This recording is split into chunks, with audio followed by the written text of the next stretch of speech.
12절부터 35절입니다. 너희 생각에는 어떠하냐? 만일 어떤 사람이 양 100마리가 있는데 그 중에 하나가 길을 잃었으면 그 99마리를 산에 두고 가서 길 잃은 양을 찾지 않겠느냐? 진실로 너희에게 이르노니 하나님을 찾으면 길을 잃지 아니한 99마리보다 이것을 더욱 기뻐하리라. 이와 같이 이 작은 자 중에 하나라도 있는 것은 하늘에 계신 너희 아버지 뜻이 아니니라. 내 형제가 제일 고마운 것을 가서 너와 그 사람과 상대하여 공부하라. 만일 들으면 내가 내 형제를 얻은 것이요. 만일 듣지 않거든 한두 사람을 데리고 가서 두세 증인의 입으로 말미암아 확증하게 하라. 진실로 너희에게 이르노니 무엇이든지 너희가 땅에서 들으면 하늘에서 오실 것이요 무엇이든지 땅에서 들으면 하늘에서 오리라. 진실로 다시 너희에게 이르노니 너희 중에 두 사람이 땅에서 합심하여 무엇이든지 구하면 하늘에 계신 내 아버지께서 그들을 위하여 이루게 하시리라.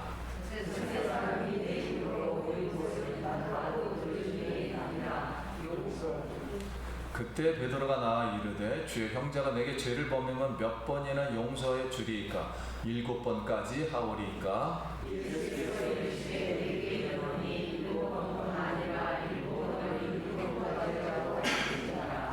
그러므로 천국은 그 종들과 결산하려 하던 어떤 임금과 같으니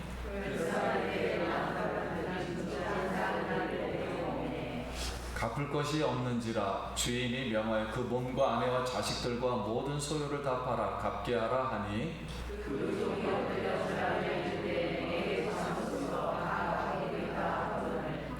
그 종의 주인이 불쌍히 여겨 놓아 보내며 그 빚을 탕감하여 주었더니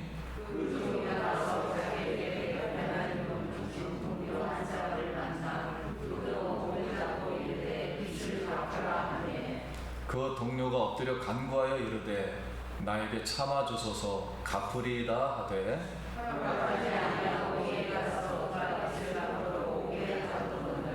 그 동료들이 그것을 보고 몹시 딱하게 여겨 주인에게 가서 그 일을 다 알리니 이에 주인이 그를 불러다가 말하되 악한 종아 내가 빚 위에 내가 내 빚을 전부 갚아하려 주었거늘 내가 너를 불쌍히 여긴가 같이 너도 네 동료를 불쌍히 여김이 마땅하지 아니하냐 하고 주인이 돌아여 그 빚을 다 갚도록 그를 그들에게 넘기니라. 너희가 각각 마음으로부터 형제를 용서하지 아니하며 나의 하늘 아버지께서도 너희에게 이와 같이 하시리라. 할렐루야. 성도님 만나서 반갑습니다. 우리 옆 사람하고 인사합시다. 한 주간 평안하셨습니까? 예, 오늘 더운 날씨에도 이렇게 주님 사랑해서 오늘 예배 자리에 나오신 우리 성도님들 환영하고 사랑하고 축복합니다. 지금 성도님 여기에 덥습니까? 아니면 춥습니까? 괜찮습니까? 네. 예, 오늘 말씀의 제목은 용서하면 용서받는 나라입니다. 한번 따라하겠습니다. 용서하면 용서받는 나라. 오늘 이 말씀을 들을 때 살아계신 우리 예수님의 그 사랑과 용서 그것을 보고 우리 하나님 아버지께 영광 돌리길 바랍니다. 우리 성도님들 요새 TV 보면은 굉장히 인기 있는 그 상담 프로그램 오은영 박사의 금쪽 상담소가 있어요. 그런데 거기에 이제 왕따 당한 어린이의 심리를 이렇게 요번에 상담한 이야기가 있습니다. 이제 왕따 당한 그 어린이의 그 심리, 그걸 이제 야스퍼스 증후군이라는 심리학이라는 용어로 이렇게 이제 풀어갔어요. 근데 이제 우리가 알다시피 그 왕따 당한 어린이가 나 학교 가기 싫어요. 뭐 공부도 안 하고 부모님 말씀도 안 듣고 또 부모님은 또 마음이 너무 상해서 괴로워하는 모습들 그런 걸 알고 있을 겁니다. 근데 이 야스퍼스 증후군의 이 기본 개념은 자기 세계에 갇힌 세계예요.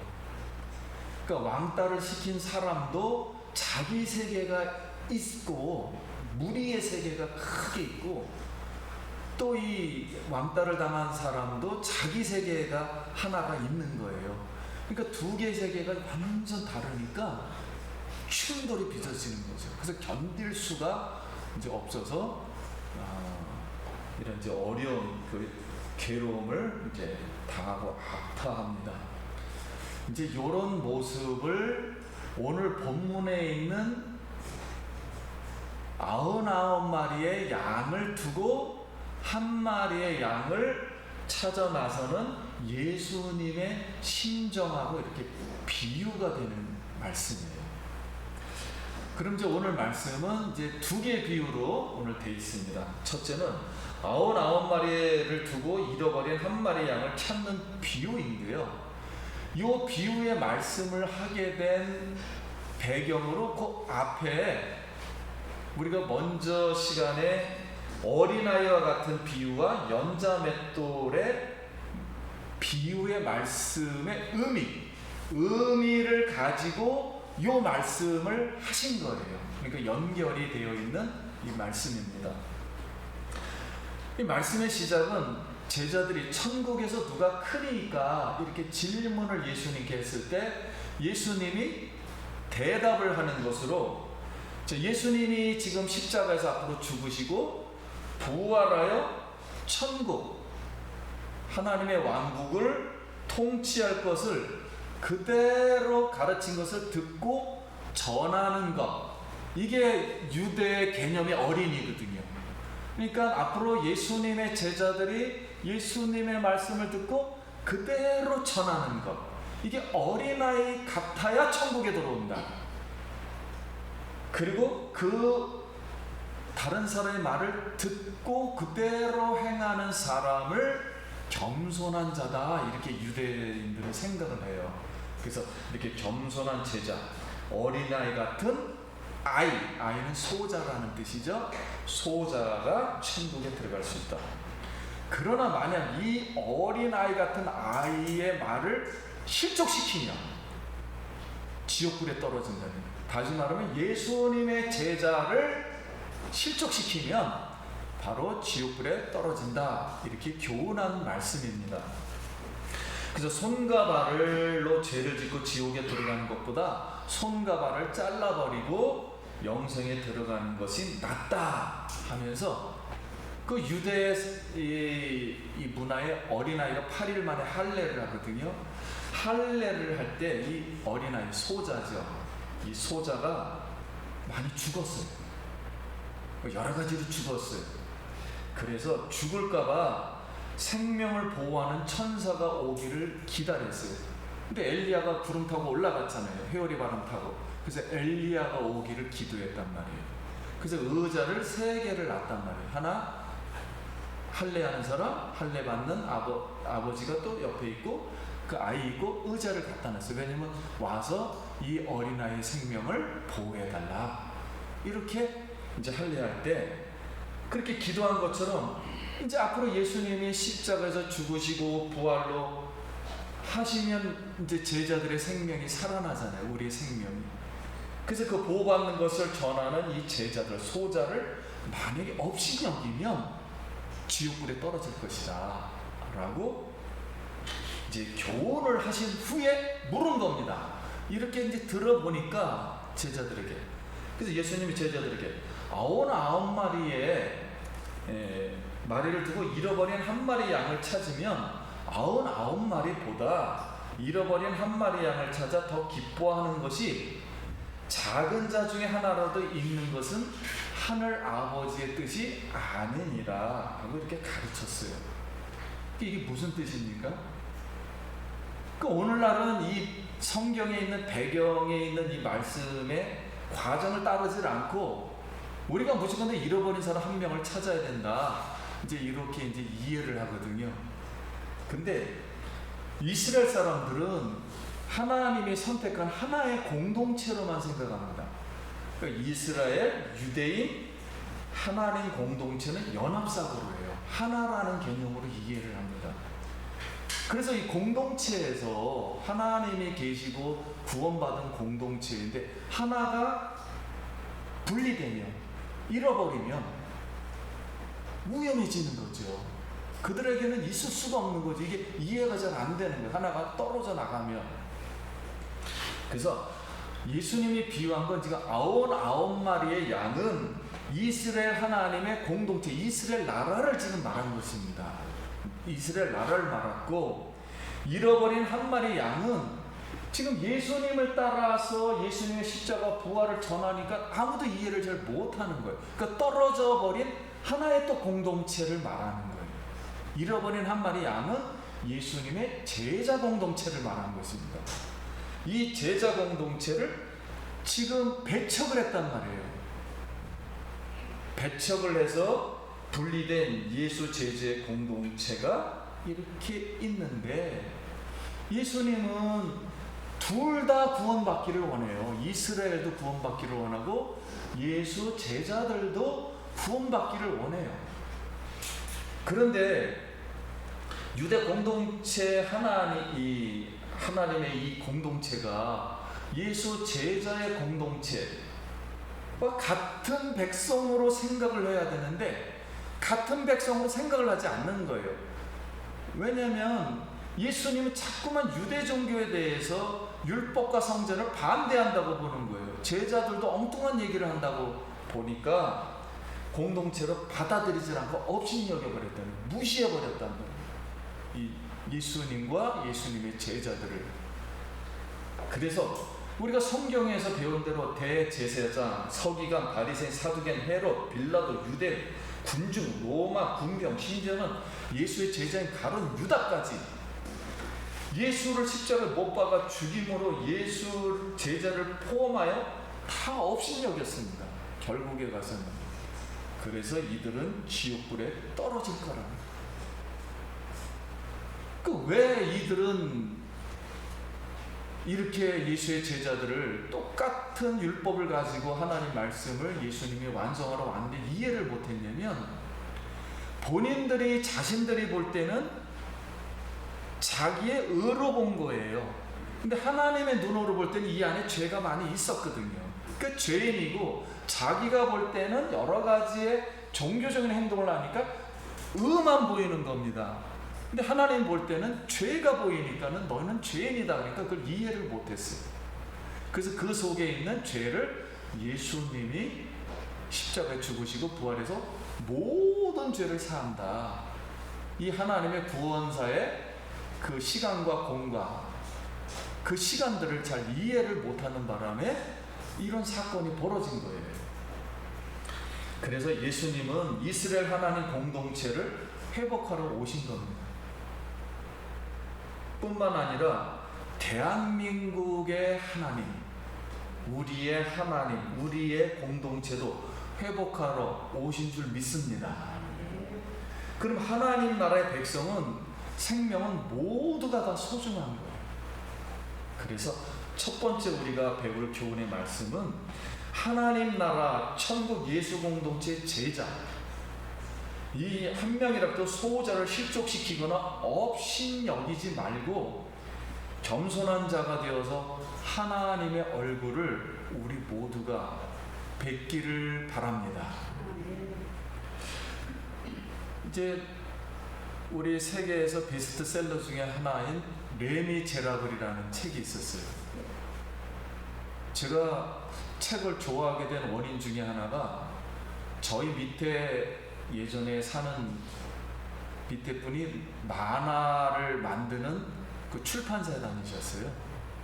그래가지고 만화로다 갈매기 조나단이라는 높이 나르는 새가 멀리 본다, 이제 그 얇은 책이었는데 그 책을 보고 굉장히 감동을 받았어요. 그 동네 아이들이 전부 만화책 보고 있는데 어느 날 이렇게 유명한 책이라면서 레미제라블이라는 책을 갖고 온 거예요. 만화로다. 다른 친구들은 그걸 재미가 없으니까 안 읽는데 저는 그걸 다 읽어버렸어요. 그래서 그때부터 이제 책을 읽기 시작해서 지금도 이제 책을 많이 읽게 된 원인이 되었습니다. 아무튼 레미제라블이 뭐냐면 베스트셀러인데 장발장이라는 사람이 우연찮게 빵을 하나 살짝 훔쳤는데 이게 오해가 되고 누명을 씌워가지고 19년 감옥살이를 한 거예요. 그러니 얼마나 화가 나겠습니까? 분노가 생겨서 이 짱발장을 결국은 착한 사람 되게 한 사람이 그를 용서해준 신부였어요.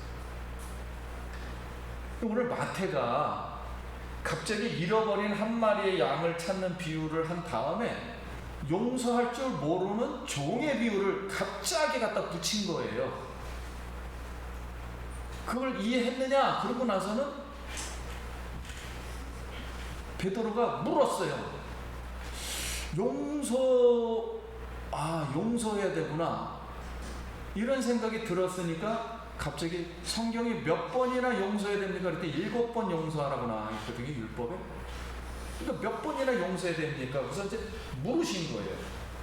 그럼 오늘 지금 마태가 용서할 줄 모르는 이 종의 비유를 하게 된 이유, 이제 두 번째 교훈입니다.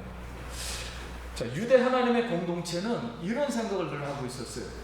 아까도 마찬가지 하나님을 사랑하는 공동체라 그랬잖아요. 선택받은. 그래서 다른 사람을 용서해야 자신도 하나님께 용서를 받는다고 생각을 하는 거예요. 왜냐면 공동체가 하나로 돼 있기 때문에 여기서 내가 용서를 해야 나도 용서를 받는다. 그 이유는 내게 용서를 비는 사람을 용서해 주어야 그 사람도 하나님 앞에서 설 수 있는 자격을 갖춘다고 생각했기 때문에 용서를 해준다는 거예요. 그래서 공동체 안에서 죄를 범한 사람이 있으면은 오늘 성경에 개인적으로 일단 권고를 해라. 그리고 만일 듣지 아니하면 두세 사람이 가서 데리고 가서 그걸 확증해라. 그들의 말도 듣지 않으면 교회 공동체에다 말하고 공동체의 말도 듣지 않으면 이방인과 세리처럼 여겨라. 그러니까 하나님의 백성들은 하나님의 말씀대로 들어야 하기 때문에 이 세 가지 방법을 따르지 않으면은 그냥 하나님 백성이 아니다 이렇게 여겨버리라는 거예요. 그래서 유대 하나님 공동체 백성이 아니므로 이방 사람이 되었다는 거예요. 오늘 18절 말씀에 진실로 너희에게 이르노니 무엇이든지 너희가 땅에서 매면 하늘에서도 매일 것이요 무엇이든지 땅에서 풀면 하늘에서도 풀리리라. 이 뜻이 그런 뜻입니다.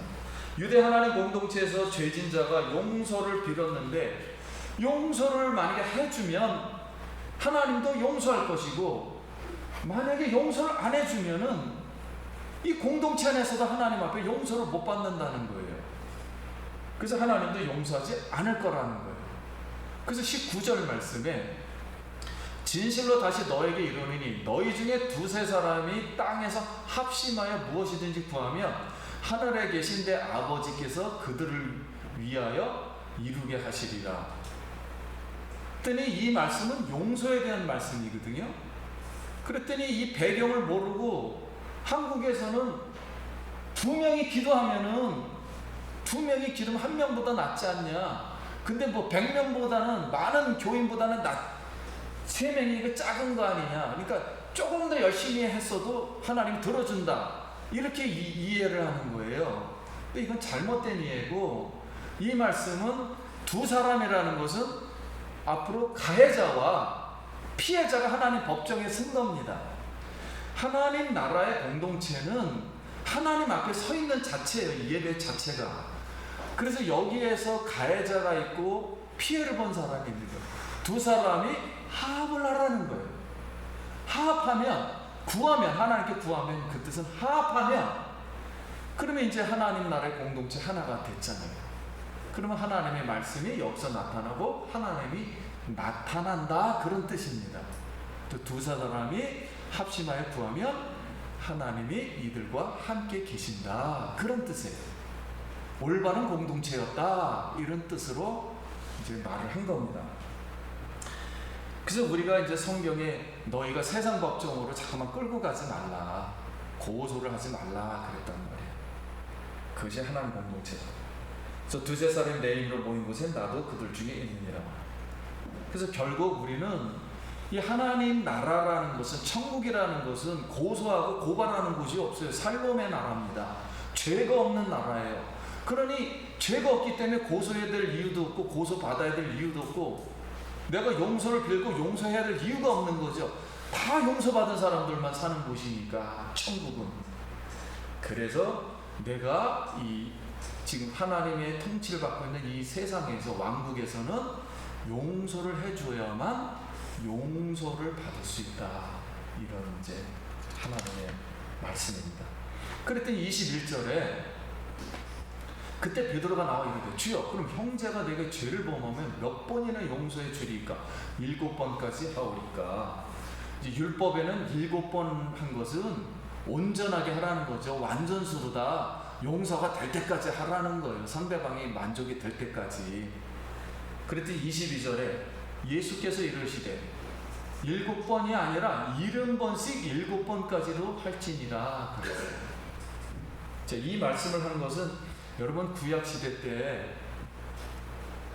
가인이 벌하니까 7배나 더하리라 그랬더니 라멕은 부인을 이제 많이 두고서 막 아이들까지 막 죽이고 그러면서 라멕의 죄는 77배 1호다 그랬어요. 근데 여기 70번씩 7번이나 77배나 같은 단어입니다. 같은 히브리 단어예요. 그러니까 이건 뭐 용서받을 수 없는 그런 큰 거를 말할 때는 77 이렇게 7자를 2개 쓴 거예요. 자, 그런 뜻으로 같은 거예요.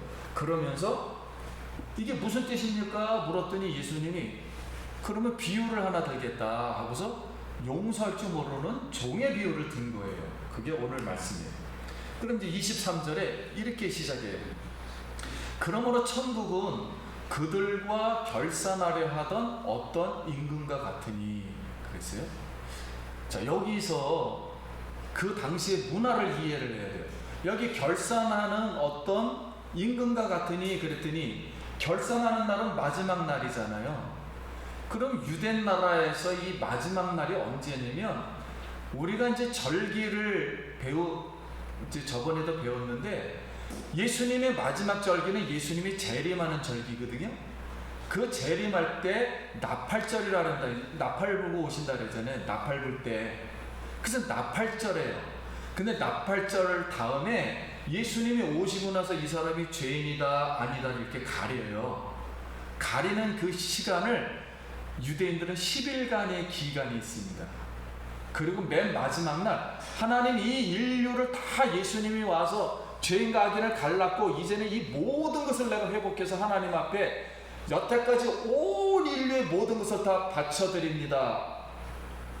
이제 여기서 마지막 결정을 최종해 주십시오 할 때 그 결산을 할 때가 대속죄일이에요.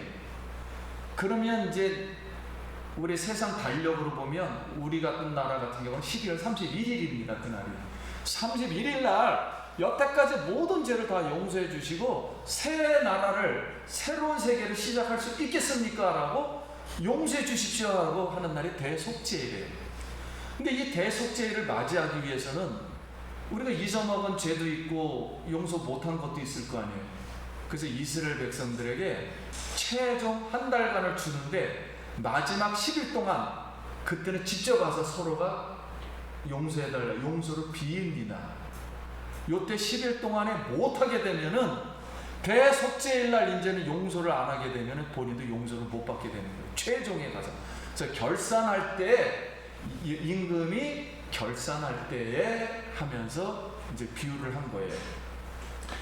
그러면서 결산할 때 빚진 자 하나를 데려며 갚을 빚이 없는지라 주인이 명한 그 몸과 아내와 자식과 모든 소유를 다 팔아 갖게 하니 그 종이 엎드려 절하며 이르되 내게 참으소서 갚으리이다 하거늘 그 종이 주인이 불쌍히 여겨 놓아 보내며 그 빚을 탕감하여 주었더니 그 종이 나가서 자기에게 100데나리온 빚진 동료 한 사람을 만나 붙들어 목을 잡고 이르되 빚을 갚으라 하며 그 동료가 엎드려 간구하여 이르되 나에게 참아주소서 갚으리이다 하되 허락지 아니하고 이에 가서 그가 빛을 갚도록 옥에 가두거늘 그 동료들이 그것을 보고 몹시 딱히 여겨 주인에게 가서 그 일을 다 알리니 이에 주인이 그를 불러다가 말하되 이 악한 종아 내가 내게 받기를 내가 네 빚을 탕감하여 주었거늘 내가 너를 불쌍히 여긴 것 같이 너도 네 동료를 불쌍히 여김이 마땅치 아니하냐 하고 주인이 노하여 그 빚을 다 갚도록 그를 옥졸들에게 넘기니라.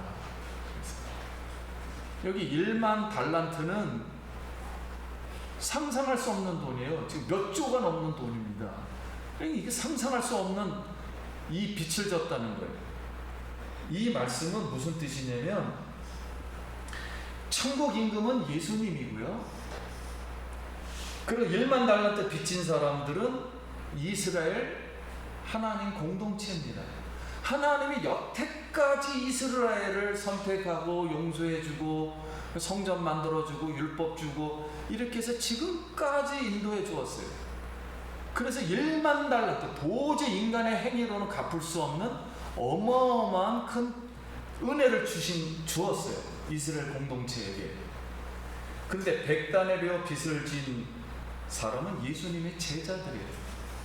왜냐하면 이 유대 공동체에서 보니까 예수님의 제자들이 자꾸만 본인들이 생각할 때는 율법과 성전을 어그러뜨리고 엉뚱한 예수님이 메시아라 그러고 하나님 아들이라 그러니까 이거 보통 하나님 못 오가는 게 아니거든요. 이해를 못하니까. 그러니까 100다나리온 진 이 작은 죄라고 생각을 한 거예요. 그래서 비유를 한 겁니다. 그래서 1만 달란트는 이스라엘 공동체, 100데나리온을 진 사람은 예수님의 제자들.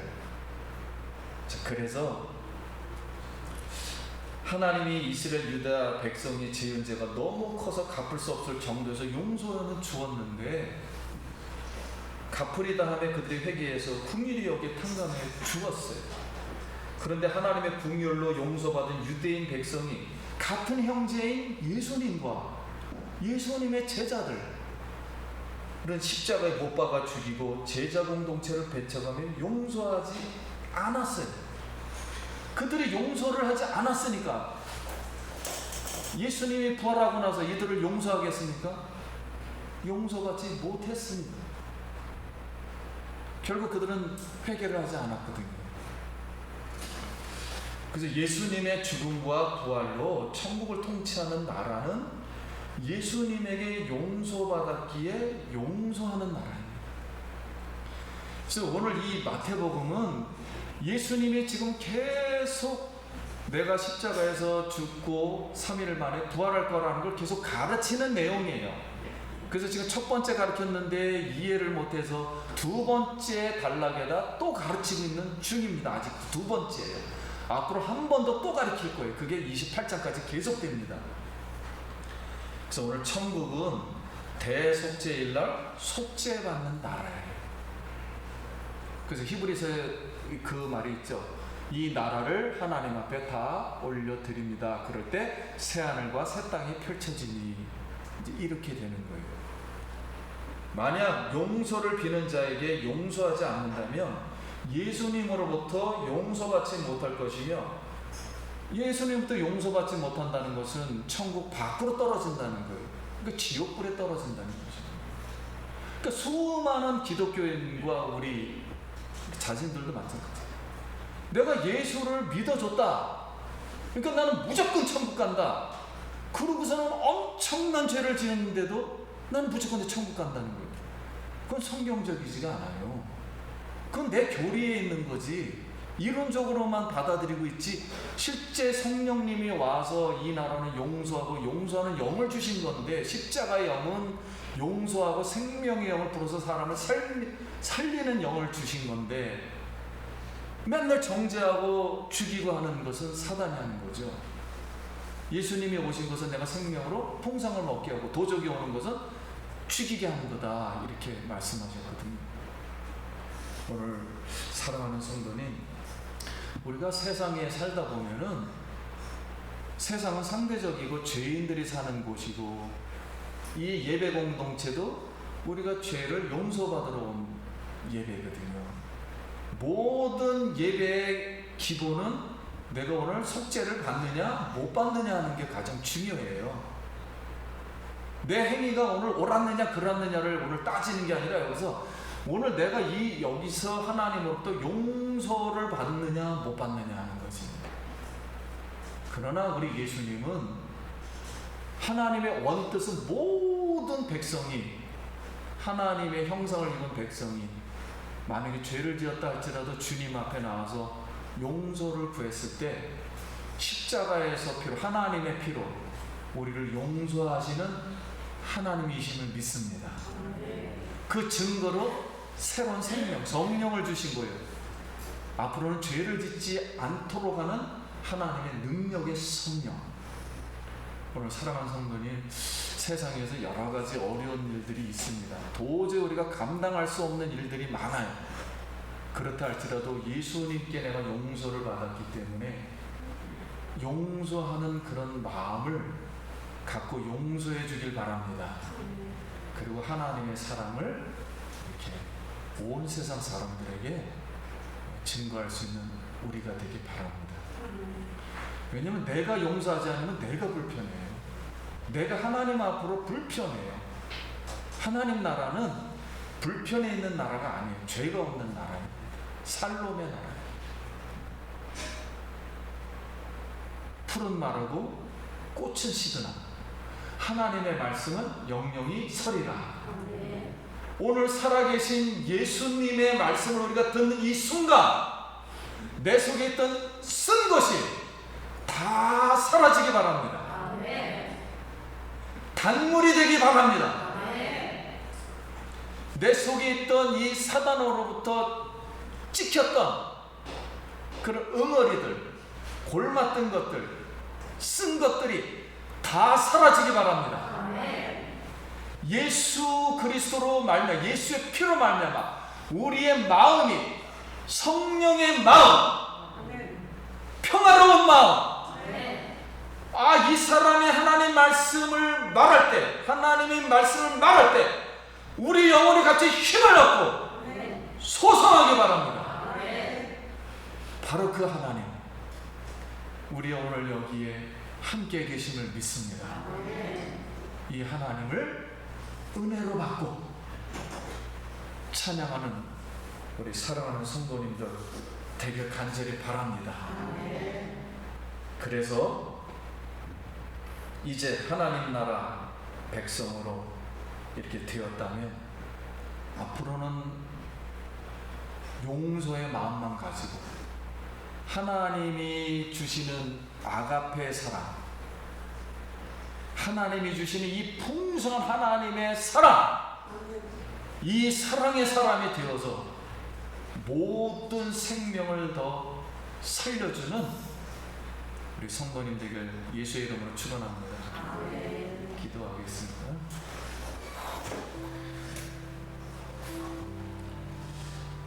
우리 이 시간 속으로 기도하시기 바랍니다. 내가 용서할 사람을 하나님 용서할 수 있게 해주십시오. 만약에 용서할 수 없는 마음이 아직도 있다면 나에게 용서할 수 있는 은혜를 주십시오. 성령의 능력을 주십시오. 우리 잠깐 기도합니다. 하나님의 은혜를 감사합니다. 하나님 나라가 살롬의 나라, 평화의 나라의 의미이고 내가 예수님으로부터 용서를 받아서 천국에서 살게 되는데 하나님 아버지 주의 모든 백성들을 하나님의 백성들이 사랑하고 용서하는 마음을 가지고 하나님의 영광을 드러내게 하여 주시옵소서. 우리 성도님들 가슴에 손을 얹고 머리에 안수하실 분은 그 머리 얹고 제가 잠깐 기도하며 성도님 아멘 해주시기 바랍니다.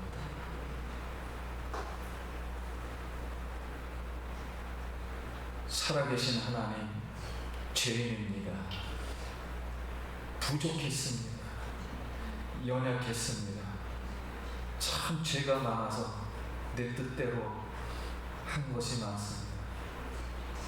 예수님 긍휼히 여겨주시고 나를 용서하여 주시옵소서.